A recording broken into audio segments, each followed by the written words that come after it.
Estimados estudiantes, es un gusto enviarles este pequeño clip para, pues, proporcionar algunos pequeños consejos para el trabajo de escritorio en este mes de mayo, en el mes de junio, para terminar este semestre en seguridad con los suyos.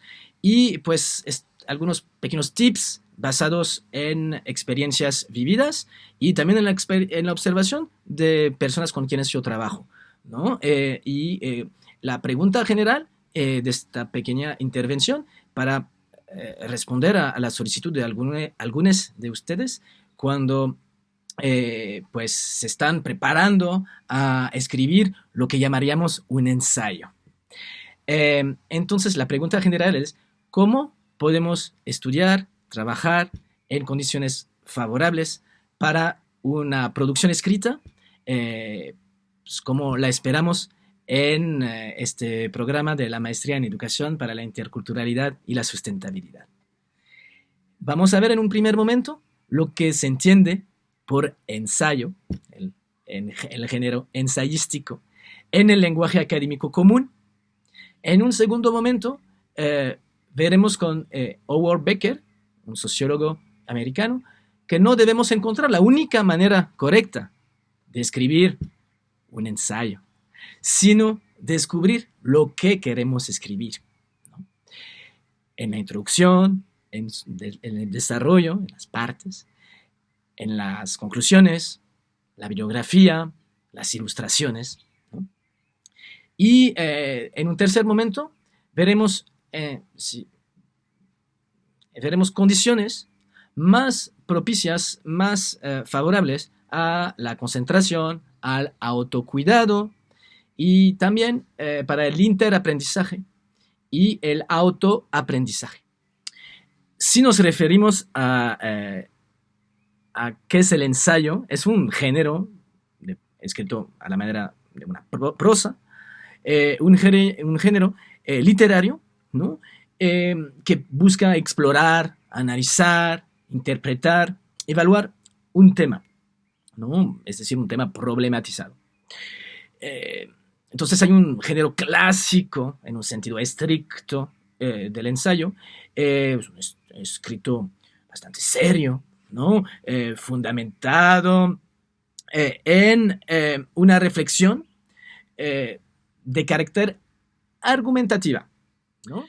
El término ensayo, pues en la cultura general de la literatura, pues hace referencia a los famosos escritos de la época del Renacimiento de Michel Montaigne, quien usó este término, ¿no? Ensayos, les essais, o sea, de la idea de ensayarse, de la puesta a prueba. Ahora, hoy en día, por ensayo, ya estamos entendiendo la tarea que de redacción en general para la mitad o el final del semestre de clase es un ejercicio que luego alimenta un trabajo de documento recepcional, ¿no? Y es un ejercicio en sí, es decir, no se trata de defender una postura dogmática, sino más bien de buscar cómo matizar ideas y ponerlas a dialogar entre ellas. Por lo cual requerimos haber leído textos, no solo haberlos leído, haberlos estudiado, haberlos reflexionado y articulado a nuestras experiencias y nuestras propias indagaciones personales, ¿no?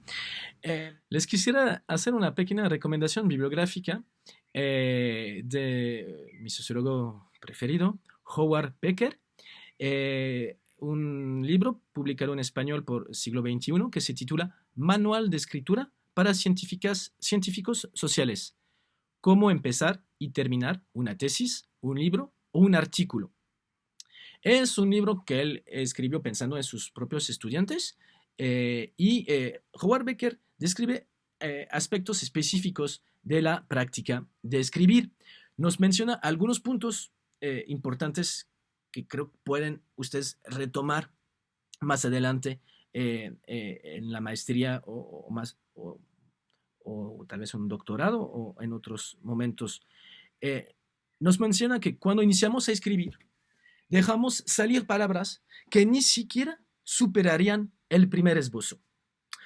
También nos escribe Howard Becker que algunas dificultades de escritura se presentan cuando no sabemos cómo organizar las ideas. Es por eso que se realizan los bocetos, los borradores, los esquemas. Para escribir, la clave consiste, según Becker, primero en perder el miedo de escribir un boceto de lo que sería el primer borrador. Y en lugar de estar solo pensando en lo que escribiremos cuando por fin comencemos. Becker comenta, página 80, es necesario otorgar un cuerpo físico a los pensamientos, bajarlos al papel. En cuanto a la introducción, ante sus estudiantes se cuestiona, página 75, se supone que las introducciones son para introducir un tema, para presentarlo. ¿Cómo hará para presentar algo que no está escrito? Becker menciona, yo cito, no tengo que encontrar la única manera correcta, con mayúscula pone, de decir lo que quiero decir. Antes bien, tengo que descubrir lo que quiero decir. Nos dice que en el primer párrafo podemos relevar el resultado del estudio. Es decir, que el primer párrafo vamos a hablar de la relevancia, ¿no? La pertinencia, o las primeras frases, ¿no? Justificar brevemente, en pocas palabras, cuál sería la relevancia del tema que abordamos. Y más adelante en el documento vamos a retomar este aspecto y darle una explicación de cómo cada sección del trabajo contribuye al resultado obtenido. En esta introducción, que esperamos breve y sintética, pero a la vez profunda, tal vez es la parte del documento que debemos cuidar más. No siempre se escribe al principio, sino después de haber pues escrito otras partes del ensayo. En esta introducción podemos introducir, disculpen la redundancia, la famosa problemática general, cuya respuesta va a representar un hilo conductor hasta la conclusión, ¿no? No se trata en la introducción de quemar todos sus cartuchos, ¿no? Con los resultados que vamos a ir demostrando, ¿no? Sino más bien de preguntar, que puede ser por una pregunta directa, una pregunta indirecta, algo al cual podemos contestar de manera matizada. Entonces una pregunta puede empezar con ¿cómo? ¿De qué manera? ¿De qué modos? ¿En qué medida? ¿Hasta qué punto? Etcétera, etcétera, ¿no? Hay muchas maneras de preguntar para luego responder de manera compleja. Como tercera y última parte de esta charla, vamos a retomar algunas ideas que les comenté al final de la sesión de Zoom, la última sesión de Zoom que tuvimos el jueves pasado, sobre condiciones favorables para la escritura. No voy voy a reformular un poco lo que he dicho para no estar repitiéndome. El video está disponible en el punto donde siempre, ¿no? En esta misma carpeta de nuestros videos de Zoom. Primer punto, ¿cuáles serían estas condiciones propicias a la concentración? Pues es una pregunta que todos nos tenemos que hacer todo el tiempo. Siento que quienes escribimos y no estamos viviendo con otras personas que escriben, ¿no? Pues en mi familia no estoy viendo que otras personas tengan una necesidad de concentrarse y aislarse para realizar este trabajo. Entonces, pues las condiciones, pues cada quien pues la va pensando, la va modificando, pero yo siento que es importante que pensemos cuáles son las condiciones óptimas para el trabajo, ¿no? Siento que pues hay que cortar los mensajitos, ¿no? aunque sea por un pequeño momento, sobre todo las notificaciones del Internet, ¿no? Algunos pueden trabajar con música, otros no. Algunos pueden trabajar con ruido de vecinos, de niños, y otras y otros no. Tenemos que ir encontrando los momentos donde mejor nos podemos concentrar. Hay momentos en el día donde cada quien de nosotros desarrolla una capacidad de concentración mayor, ¿no? Los tenemos que ubicar, ¿no? ¿A qué hora me siento más productivo? ¿Y a qué hora me siento tal vez más disperso? Y entonces me voy a dedicar a arreglar mi lista bibliográfica, ¿no? O me pongo a leer, ¿no? Es decir, que no todo el tiempo tenemos el mismo nivel de concentración y tenemos que conocernos para esto, ¿no? De ahí la necesidad de autocuidarnos. Pero me van a decir, ¿cuánto tiempo? Pues yo no sé, cada quien tiene sus momentos. Es decir, que no siempre trabajar mucho tiempo, estar sentado mucho tiempo, es productivo. Sino, pues nos tenemos pues, de repente que levantar, hablar, comer bien, tener buena luz, buena ventilación, estar pues con el corazón tranquilo, con la mente pues concentrada, ¿no? Tenemos, yo creo que también que autocuidarnos en el sentido de ver cuando nos empieza a doler la espalda, ¿no? Para estirarse. El momento donde pues necesitamos tal vez pues cambiarnos las ideas y ir dar una vuelta, ¿no? Hacer algo manual, escuchar música o hacer música, etcétera, etcétera. En cuanto al desarrollo y la conclusión de nuestro trabajo, podemos pensar en dos partes o en tres partes. Dos partes es un poco lo que es con Chantal se está esperando en el curso de epistemologías de la interculturalidad. Una parte donde se desarrolla un locus de enunciación y una segunda parte donde se problematiza donde se problematiza nuestros temas de investigación, ¿no? Algunos conceptos por lo menos.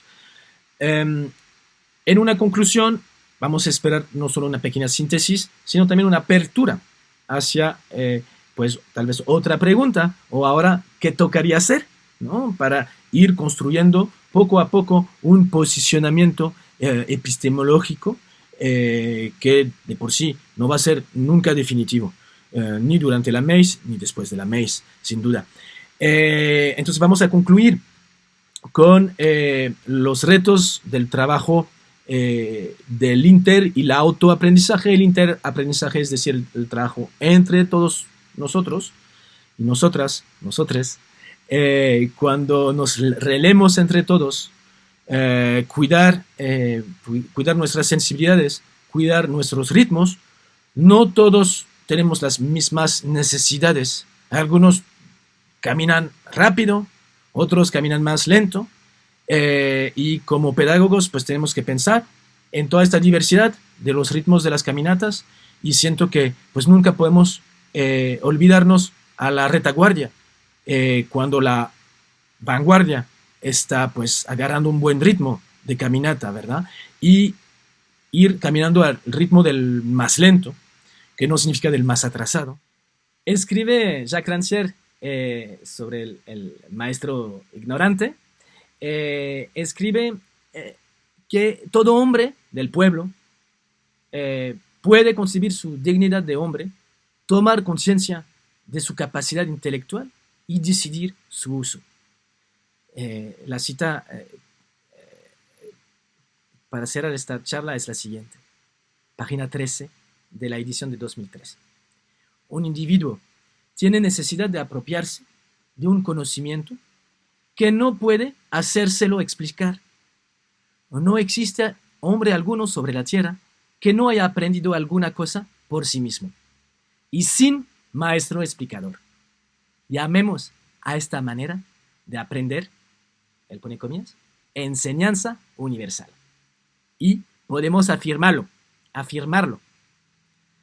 La enseñanza universal existe realmente desde el principio del mundo, al lado de todos los métodos explicativos. Muchas gracias por su atención.